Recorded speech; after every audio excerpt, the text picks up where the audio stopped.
Oh, yeah, you're listening to KUAW Radio. This is your host, Louis George Walker, and we're coming to you right now with the BFTAA and more show.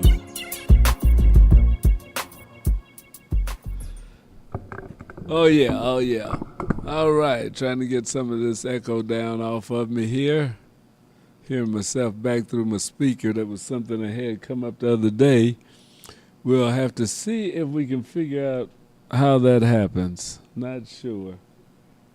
But there's always something that keeps us going here at the studio as we're learning about sound and mixing sound and getting sound out to you.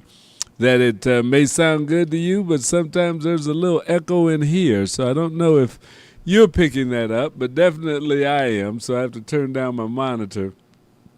And sometimes it does not do that. So that's something we'll do. But you're listening to the BFTAA and more show. I am your host, Louis George Walker. And if I look a little stranger, I don't have contacts in. I just left my glasses out in the car. I had my sunglasses on, and I wore those in, so I don't have them on if I was trying to read. I'll show you. I look a little like Stevie Wonder or somebody sitting here like that. So I didn't want to come to you this way and tell you that this is the BFTAA and more show. So I will do it this way today. But you're listening to KUAW Radio. Stands for Knowledge, Understanding, and Wisdom. Yes, this is KUAW, and it was a product of the W.E.B. Du Bois Learning Center and the Black Family Technology Awareness Association. And we are so glad that we came together to start this radio station, and now it's just a media outlet, KUAW. So you can pick us up on Facebook, on YouTube, on Twitch.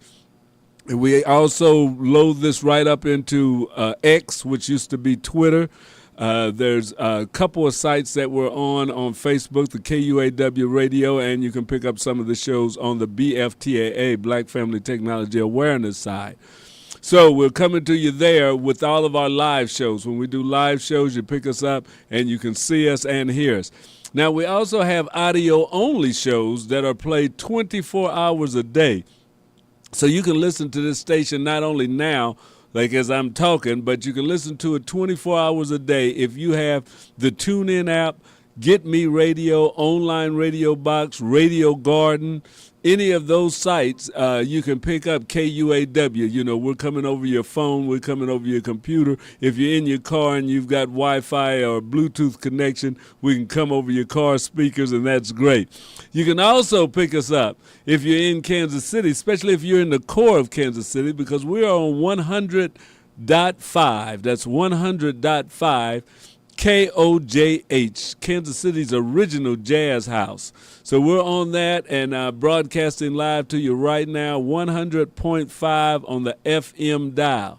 So you can pick us up there. And if you have a smart speaker, like a Google or Amazon, you just tell it to play KUAW Radio, and we'll come over. So just tell your speaker, play KUAW, and you'll pick us up there. Also, if you have Roku or Amazon, any of those connections, also search KUAW. So if you go in Google or Bing or Siri or whatever and search KUAW Radio, you will pick up a lot of different ways that you can listen to us or see our broadcast. And we're glad to be coming to you every day of the week, 365 days of the year, 24 hours a day. That's KUAW Radio. So we're so glad that you're with us today. And as we get started with today, I was looking at an article, and it's hard for me to read a lot of stuff right now, but one of the things that we have coming up, or that has been a thought, you know, they had a vote in the Jackson County area for the ballparks to get a new Royal Stadium and a Chiefs Stadium redo and all of that. Well, I heard on the news coming down here that the Jackson County decided not to put the vote for the, I think it was a quarter cent, 1/4 cent sales tax on the November ballot. I think they want a little more time to think about it. And I think that's a good thing, even though it seems like we go from one rush to another rush. You know, it's like when the Royals wanted to build a stadium, all of a sudden we had to decide real quick to get a stadium up there.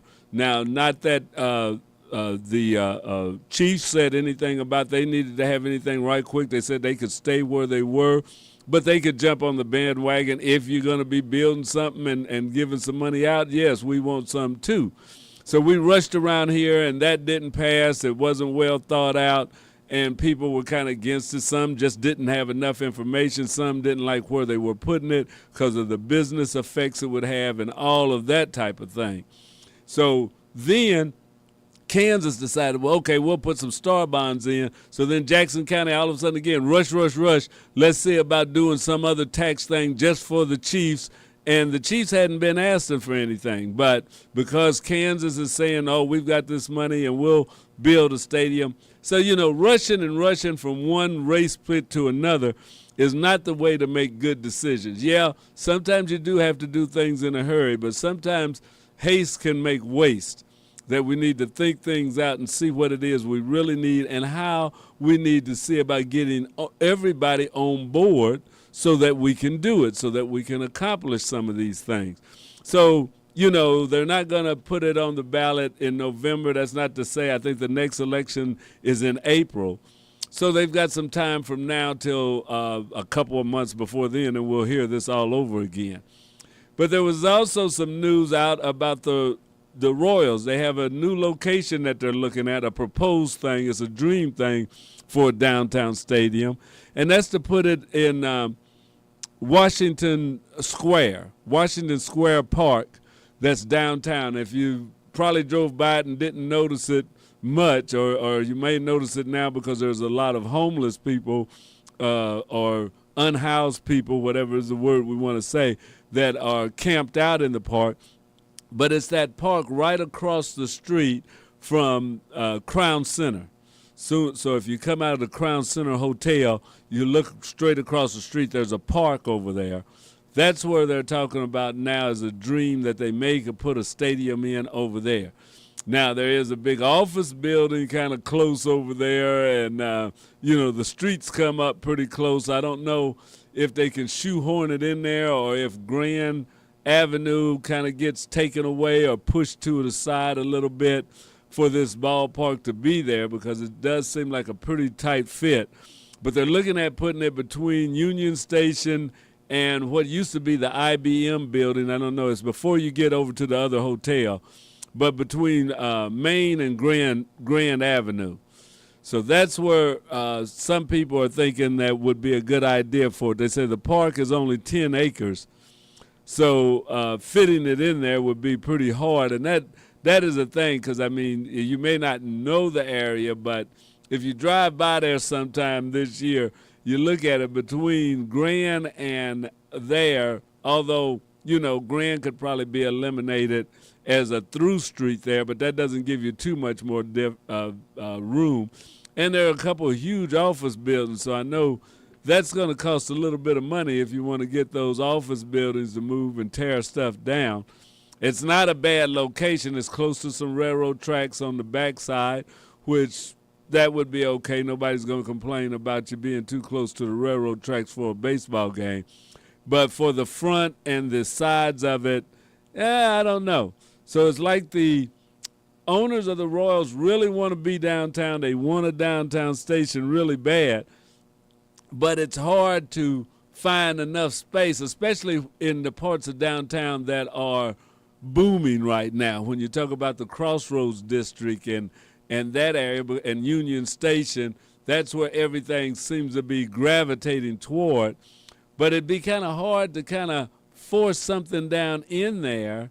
I don't know. It just doesn't seem like there's enough room to get a good, easy fit.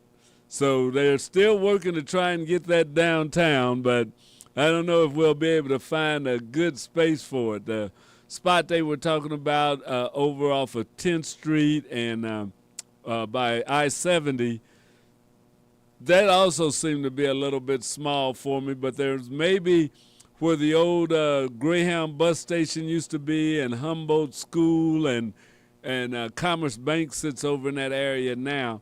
That may be more room than they've got anywhere else, but it's not in the area that is really being highly populated as far as nightlife and that type of thing. It's not close to one KC Center, whatever that name is down there. So there's going to be a rough time trying to get a stadium in where they want to have it in, but we'll let those that are working with that keep on at it. But just wanted to let you know that there's still a thing. They're still talking about the Royals and where they could be downtown. They're not going to vote on the tax in November. So all you have to worry about is the president and stuff. And all of this is Jackson County things that are going on. So we're going to come back to Jackson County in a minute. But what you always have when it's here, this is the Black Family Technology Awareness Association. And we're about closing that digital divide that exists between the African American and the underserved communities in Kansas City and nationwide, and the rest of the world. So our underserved areas that are mainly populated with black and brown people and white people also, those areas are not where you find the most digitally literate people, because a lot of times they don't have access to the digital tools, computers, high-speed internet, all of that. And a lot of it is economically not tenable for some people, and some of it is you just don't have the access. The high-speed access still is not absolutely everywhere, but where it is, a lot of times there can be financial burdens to it. And sometimes we're just not aware that we need to have this. Sometimes we still have parents that believe they're going to get all of that information at school. They're going to learn all about that at school. But you need to have high-speed internet in your house. You need to have a laptop or a desktop computer. I know desktops are kind of old-fashioned now because you can't move them around the house and all of that, which is not necessarily a bad thing, but laptops have become the more prevalent computer for students because they can carry them with them and stuff. So at my house, I have a laptop and a desktop. Desktops, definitely you would know where the kids are, and if you put it in a prominent space, if you have a den or in the kitchen or somewhere like that, then you would know when they're doing their homework. You could see what they're doing. They don't carry the computer off into a back room and you don't know what's going on and stuff. With a laptop, they may be all over the house and you can't find the kids or the laptop. But the laptop is more convenient, and I'd have to admit that if I was buying for a student right now, especially a high school student or something, I think I would rather them have a laptop where it would be more portable. If you have to go and study with someone, you can take your laptop with you. That is definitely an important thing. So with that being said, I'd like to let everyone know that the Black Family Technology Awareness Association has put in for a grant, and it looks like we may be receiving it. I got a letter today that we've been approved, had to make some adjustments to the budget and stuff, but that we will be getting some funding to buy some equipment. And we're going to buy some laptops definitely for adults or families if they want to take a class that we'll be offering here for adults to learn basic computers and digital literacy, enough to get online, to get ready to get started. Then they will actually get to take a computer home with them. This is going to be a class that will run from late September to December. So we'll be in October, November for sure. It's going to run about 10 or 11 weeks. And that's to get you grounded in basic computer literacy and how to find help and how to find the stuff that you need, and to let you have a computer. So stay tuned. Watch our Facebook page. If you're listening to us here, if you know somebody, we're going to be putting an application up, a QR code that you'll be able to sign up for this class. But it's not going to be a big class. So we're starting off with a small class, very limited, and we'll probably meet once to twice a week for, I want to say about 10 weeks. So that is coming up. Stay tuned to Black Family Technology Awareness Association, BFTAA. If you know somebody that doesn't have a computer that's not online right now, give them the information. We will be setting it up soon, and we'll also give out this phone number when it's time that you can call, because we got a very limited number and we're only going to be taking in a few people for this class. You will have to attend all the classes that are offered in order to complete this program and receive your computer. So that's something that is definitely something that you will have to do. So, okay, so that's something coming up. We want you to stay with it. Also in technology, we usually take you to NASA to show you a little bit of what's going on at the National Aeronautics and Space Administration. NASA is our foremost research facility for space and in air travel of all types, not just in outer space, but flight in general. So it's National Aeronautics and Space. So they work with making supersonic jets quieter, so that they're working on one now that they've talked about that would be able to fly at supersonic speeds over land, because they could reduce the sound of the sonic boom. And for those of you that are too young to remember, when they first could break the sound barrier, they used to, military planes from Richards Kabar here and stuff would fly over parts of Kansas City at supersonic speeds, and they make a loud boom. I mean, it rattle the windows. It's louder than those big M80s that go off at 4th of July. And it was loud, and they basically said they couldn't do that over populated areas anymore. And that was one of the things that stymied the Concorde that the French airline company had built, is that it could only fly at supersonic speeds over the ocean. It couldn't fly across the United States or across Europe at supersonic speed. So it would have made it where people could get from New York to California, in an hour, so little more than an hour. But it would be a sonic boom following them all the way across. And they said, no, we couldn't have that. So now they're working on a plane that will not make as loud a sonic boom. They're not saying they get rid of it totally, but reducing the sound of it. So those are some of the things that NASA works on. So we'll see a little bit about what they're doing with a couple of short bits we've got right now. The first one is just going to show you what's up for this month, and this is the end of August, so it's going to be just a little bit. Next week in the stars, we'll be able to get the first September goal. But they will tell you the things that you can watch for. There was a meteor shower earlier this month, and there's still things going on in the night sky that you can see, and a lot of it with your naked eye. So that's going to be coming up. We're going to show you that now, and then we're going to go to Space to Ground, which will tell you a little bit about what's going on at the space station, where we actually have 2 astronauts that were on a test flight that are now having to extend their stay at the space station because it's been deemed that the capsule that they came up in, or the spaceship that they came up in, is not safe enough for human travel back. They're going to send the capsule back remotely, unmanned, so if anything happened to it, nobody's going to be inside. But the astronauts will have to come back on a separate vehicle. So right now we'll go into What's Up NASA, and then we'll do Space to Ground. Here we go. Let's see, I'll find it here.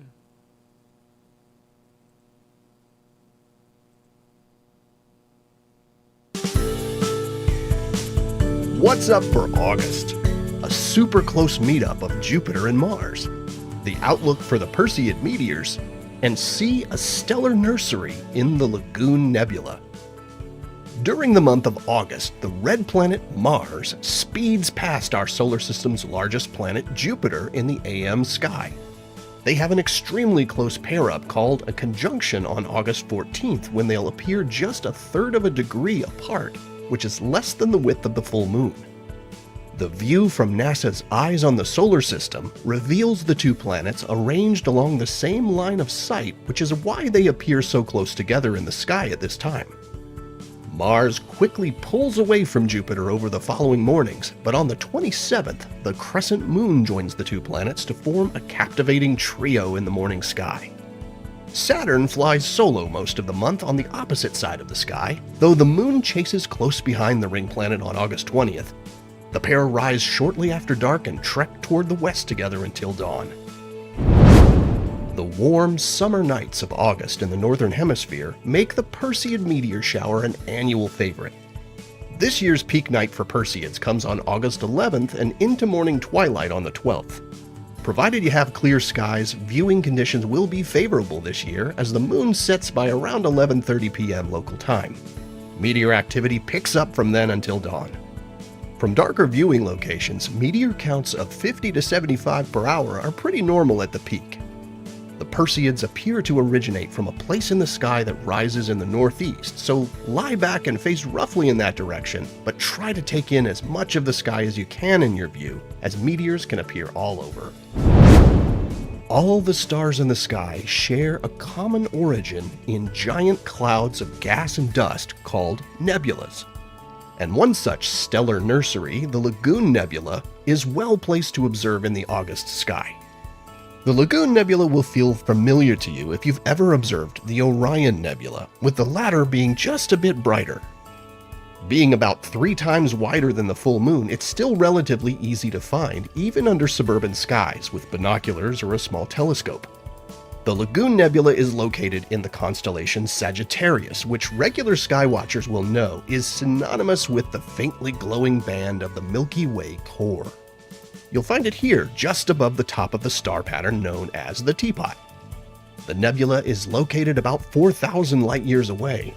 Its oblong structure is about 100 light-years long by about 50 light-years wide. It's a cauldron of intense star-forming activity, with many young stars blazing brightly, causing the surrounding gas to glow. That glow is faint and colorless when peering at the Lagoon Nebula through binoculars, but long exposure photos reveal its colorful nature.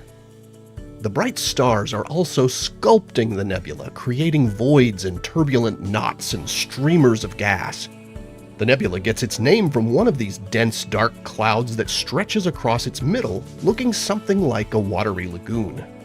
The Lagoon Nebula appears high overhead in August for those in the southern hemisphere, and quite low for those at higher northern latitudes, but it's visible throughout the lower 49 United States. If you can locate the stars in the Teapot, you should be able to observe the nebula too.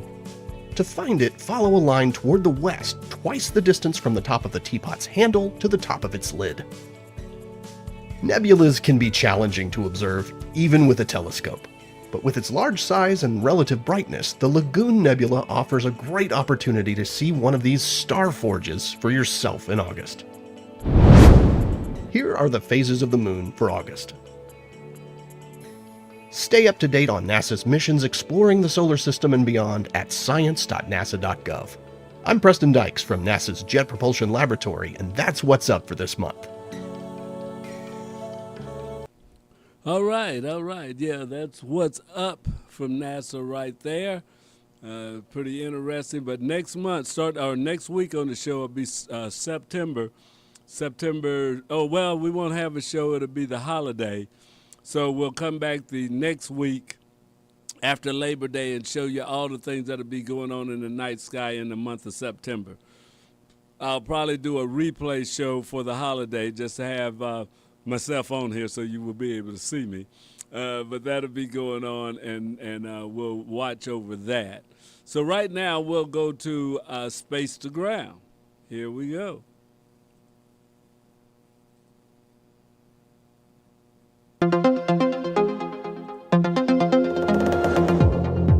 Welcome to Space to Ground. I'm Kayla LaFrance. While one crew prepares for their mission to space, the current crew on board the space station received fresh supplies and continued science investigations that will help build a future on the Moon and Mars. After its successful launch last week, the unpiloted Progress 89 spacecraft rendezvoused with the orbiting laboratory on Saturday. Progress 89 then robotically docked to the aft port of the Zvezda service module. The Roscosmos spacecraft delivered about 3 tons of fuel, food, and supplies for the Expedition 71 crew aboard the International Space Station. Progress 89 will remain docked to the service module for approximately 6 months, when it will depart full of trash for a fiery but safe re-entry into Earth's atmosphere. This week, NASA astronaut Matt Dominic was hard at work continuing the concrete hardening investigation. Initiated in 2022, the Material Science on the Solidification of Concrete investigation examines how the lack of gravity affects the hardening process and resulting properties of concrete. In the study, different mixtures of cement, water, sand, simulated lunar regolith, and other additives are mixed and left to harden in microgravity. The resulting product is compared to ground samples to determine the material strength, bubble and pore distribution, and crystal structures. The study hopes to understand how concrete behaves when formed in space to help in the development of materials for the construction of habitats in lunar or planetary exploration. Results from the initial run helped researchers verify that the device used to produce concrete in microgravity met the requirements for ease of use, safety in space, and could produce samples suitable for determining their physical and mechanical properties.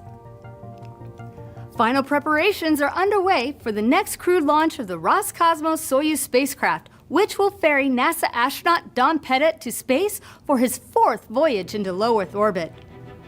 When chemical engineer turned astronaut Don Pettit, age 69, blasts off for the International Space Station next month, he will become the 2nd oldest NASA astronaut in space, after the legendary John Glenn, who spent 9 days aboard the Space Shuttle Discovery at the age of 77 in 1998. Pettit will join the Expedition 72 crew on the orbiting laboratory to add on to his 370 days accumulated time in orbit. His previous missions included Expedition 6 in 2003, a short-duration space shuttle mission aboard the Endeavour for STS-126 in 2008, and Expedition 3031 in 2012. Pettit may be best known for his mind-blowing orbital astrophotography, but he also received the first ever patent for an object invented in space when he designed a zero-G coffee cup. If you want to hear more about Pettit's upcoming flight and amazing NASA career, we invite you to listen to the latest episode of Houston, We Have a Podcast. You can find this conversation by going to nasa.gov/podcasts. Houston, We Have a Podcast, along with the full library of NASA podcasts, are also available on Spotify, Apple Podcasts, and SoundCloud. And that's Space to Ground for this week. Thanks for watching.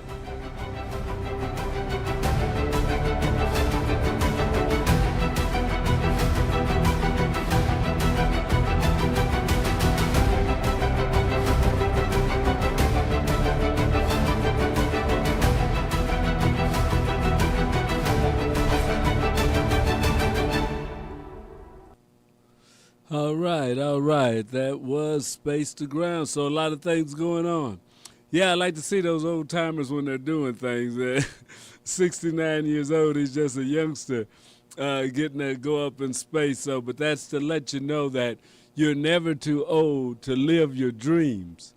If you have something that you want to do, regardless of how young you are or how old you are, if you put your mind to it, if you really work at it, there's nothing that you can't accomplish. You have to pray to God and put in the effort, not just wait for things to happen, or to come to you, but you have to go out and grab it sometimes, So that's something that is always good to see somebody at 69 that still wants to learn, still has a sense of adventure and to do things, You guys might have saw on here where I went on the river trip.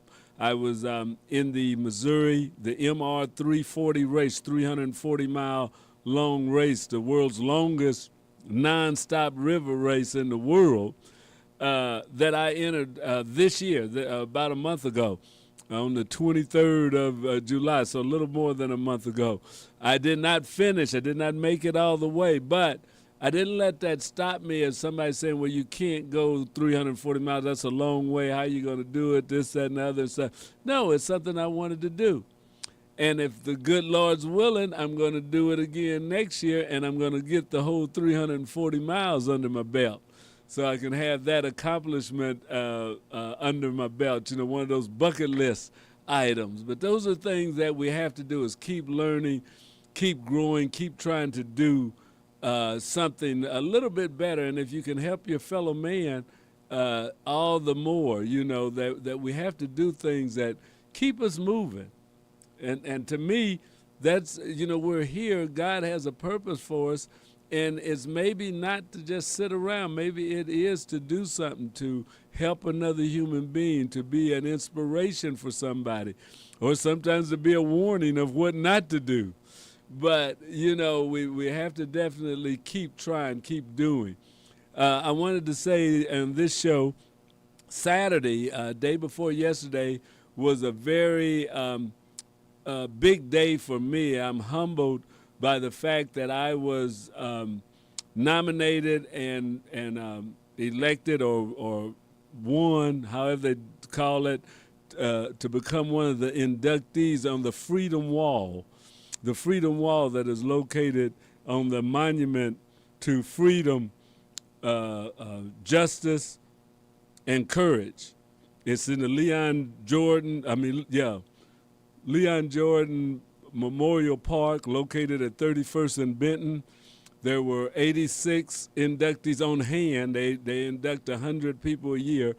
My name was submitted, and the commission that looks over the names, who's there, deemed me worthy to be added in with some really important people in the city. So I was humbled and definitely honored, and I want to say thank you to the Freedom Wall Commission for selecting me. I want to say thank you to Leon Dixon for nominating me. I want to say thank you for being for the people of the Black Family Technology Awareness Association who have been behind me to help make the things that they say I did important, but I don't work alone. It's been always a group of people that have been working with me over the years, or you never would probably know anything about Louis George Walker. I've been blessed to have volunteers that volunteer right along with me, that have put in the legwork, that have sacrificed their time from family, from jobs, to come out and to help people for free, for no pay. That we've been doing this work for 20 years. So we had our T-shirts on representing the Black Family Technology Awareness Association, and this year is our 20th year anniversary. So as we continue to move forward, I want to show you a little bit, and you can go on Facebook and see the same thing. But this, if it'll play, is a reel that I have on Facebook right now about that. So here we go.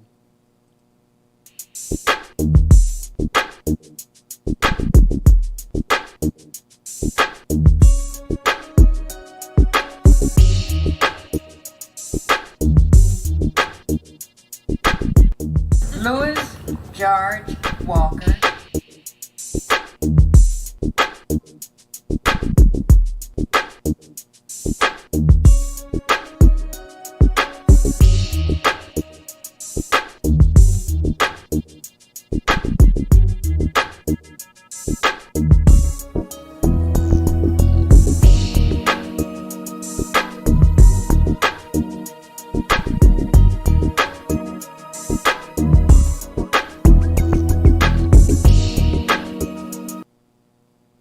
Yeah, so that was it. That's part of the celebration that went on Saturday at the Leon Jordan Memorial Park, located at 31st and Benton in Kansas City, Missouri. Just kind of cat-cornered from my grade school. It's in a community that I know well because I grew up in that area. I went to grade school at D.A. Holmes, walked up and down Benton right past that very object. It used to be a corner store there that we bought penny candy from and stuff. And who would have thought that my name would be on a wall, on a monument on that at that location. Looks like I've got a call, which I'll have to send them a message and tell you I'll call you back. All right, all right.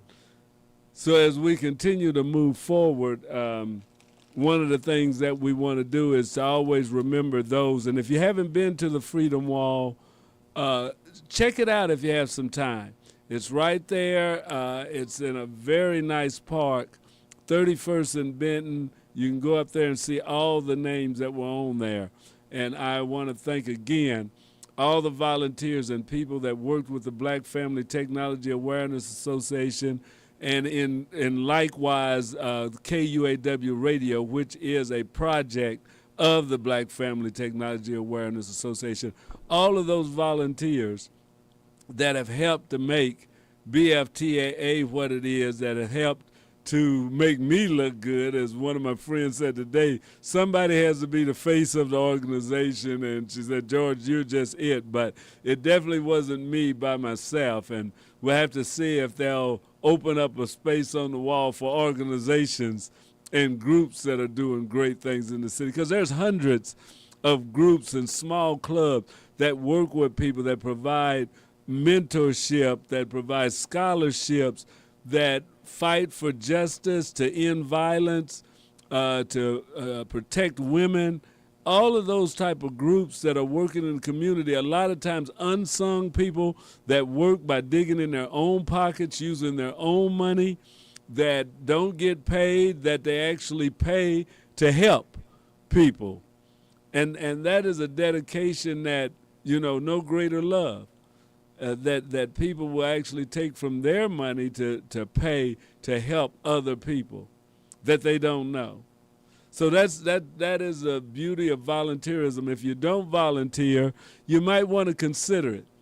You don't have to work with what this person works with or what that person works with. Volunteer wherever you feel called, that you can make a difference. That's the whole thing about it, because if you do something that you love, then you don't mind going to do it. If you do something that somebody's forcing you to do or paying you to do, it becomes more of a job. It becomes that. But when you do something that you love doing, then, you'll go to it. You can't wait to get to it. And that's what the brilliance and the beauty is of being a volunteer, helping out in whatever way you can, wherever you can. If it's with new college students, if it's helping homeowners, if it's doing whatever to help make this world a better place, that's something that we all ought to see about doing and volunteering for. All right. So we got an election coming up. There are two candidates that are running to be president of the United States. I don't know who you'll pick. All I can say is the other side is wrong. Yeah. So we can go from there with it. But we want you to be sure and vote. Whatever your political affiliation is, or even if you don't have any particular political affiliation, you should want to vote. Your vote is important. You getting out and saying, this is what I would like to see done. This is the person I'd like to see do it. This is the project that I want to support. Yes, I want the Chiefs to stay in Kansas City. No, I don't care. I want my tax money. Whatever it is that you feel about or you want to have a say in, then you have to get out and vote. Don't let people tell you that your vote don't count. Don't let people tell you that you shouldn't worry about it or it doesn't make any difference of which one you vote for or anything like that. Don't listen to the negative. No, this country was formed to give people a right to vote. No, did everybody always have the right to vote? No, but those things have been chipped away at. We're constantly working to improve access to the polls. It gets better because people are working to make it better. They're not sitting back saying, well, it don't make any difference. No, they're getting out there. So you need to get out and vote. You need to support something or somebody that you care about. You know, it's very important. So we want everybody to think about coming up this election season.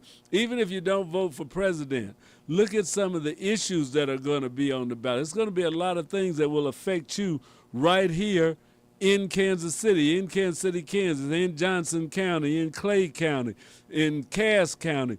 There are issues that will be voted on right there.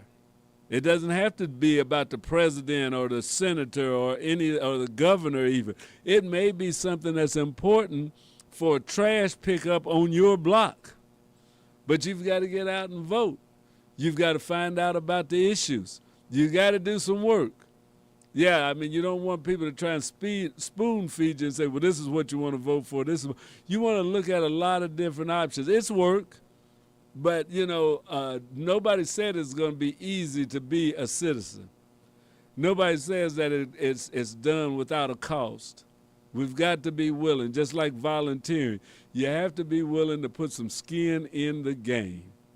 So we all should be wanting to be a part of the election that's coming up. We all should want to be a part of every election, because it'll be an election in April, and they probably won't get 20% of the people that are registered to vote then, because everybody will go vote for president.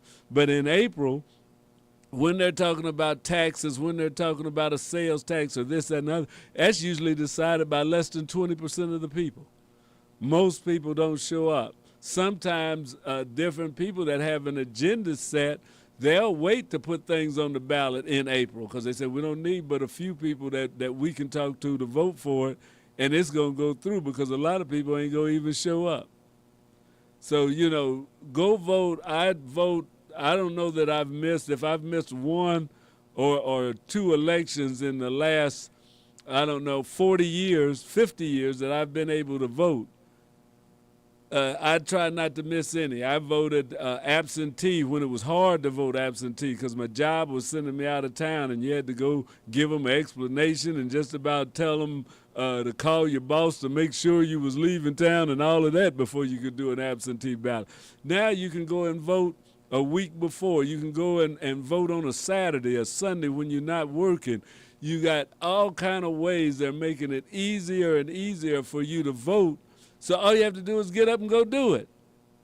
So don't sit back and just let the election happen. Don't let things happen to you. Be one of the change makers, somebody that's out there working to make it happen.